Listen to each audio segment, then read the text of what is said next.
রিতমের সামনে এবার সুদীপাকে প্রপোজ করে বসলো আদিত্য। হ্যাঁ বন্ধুরা, এমনটাই হতে চলেছে অনুরাগের ছোঁয়ার পরবর্তী পর্বে। চলো এই ভিডিওটা শুরু করা যাক। তবে তার আগেই তোমাদেরকে বলে রাখি, এই চ্যানেলটিতে যদি নতুন হয়ে থাকো তাহলে অবশ্যই চ্যানেলটি সাবস্ক্রাইব করতে ভুলো না। সুদীপা কিছুটা সুস্থ বোধ করলে আদিত্যকে জানায় সে তার পরের দিনই কলেজে যাবে। এতে করে ক্ষিপ্ত হয়ে যায় আদিত্য কোনোভাবেই সুদীপাকে কলেজে যেতে দিতে রাজি হয় না। কিন্তু সুদীপা নাচর বান্দা।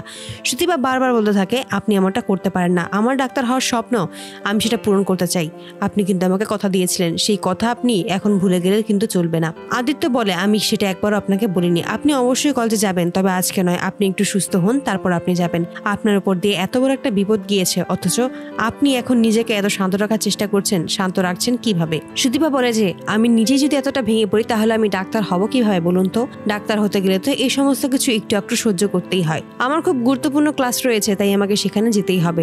অবশেষে আদিত্য হার মানতে বাধ্য হয় সুদীপার কাছে। তারপরেই সুদীপাকে নিয়ে কলেজে এসে পৌঁছে যায়। সেখানে এসেই দেখতে পায় যে রিতম সামনেই দাঁড়িয়ে আছে। রিতমকে দেখেই ক্ষিপ্ত হয়ে যায় আর সুদীপাকে বলে, ওই লোকটা আপনার জন্য অপেক্ষা করছিল তাই না? ওর সাথে আপনি আর কোথাও যাবেন না। আপনার যদি কোথাও যেতে প্রয়োজন হয় আপনি আমাকে বলবেন, আমি আপনাকে সেখানে নিয়ে যাব। ওর কাছ থেকে দূরেই থাকবেন, ওর উদ্দেশ্য মোটেও ভালো নয়। তখনই সুদীপা বলে, আপনি যেমনটা ভাবছেন উনি কিন্তু একদম সেরকমটাও নয়, উনি শুধুমাত্র স্টুডেন্টের খাতিরে আমার সাথে কথা বলে। তখনই আদিত্য বলে যে, সে কিভাবে কথা বলে সেটা আমি খুব ভালোভাবেই জানি, আপনাকে আর আমাকে বোঝাতে হবে না। ঠিক সেই মুহূর্তে রিতম সুদীপাকে দেখতে পায় এবং মনে মনে বলে যে, খুব শীঘ্রই তোমাকে আমার কাছে নিয়ে আসবে সুদীপা, তোমাকে আর বেশি দিন ওই বাড়িতে থাকতে হবে না। এবার আমি এমন ব্যবস্থা করব যে তুমি নিজের ইচ্ছেতেই আমার কাছে চলে আসতে বাধ্য হবে। এসব ভাবতে ভাবতে সুদীপার সামনে এসে দাঁড়ায় আর সুদীপাকে জিজ্ঞেস করে, তুমি এখন কেমন আছো? আমি তোমার জন্য অপেক্ষা করছিলাম। তখন আদিত্য বলে, কেন?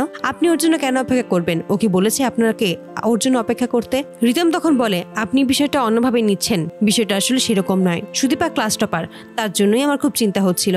তখন আদিত্য স্পষ্ট জানিয়ে দেয়, ওর জন্য আপনার চিন্তা করতে হবে না, ওর জন্য ওর হাজবেন্ড আছে, সে চিন্তা করবে। এরপরে একটা কাণ্ড ঘটিয়ে ফেলে আদিত্য।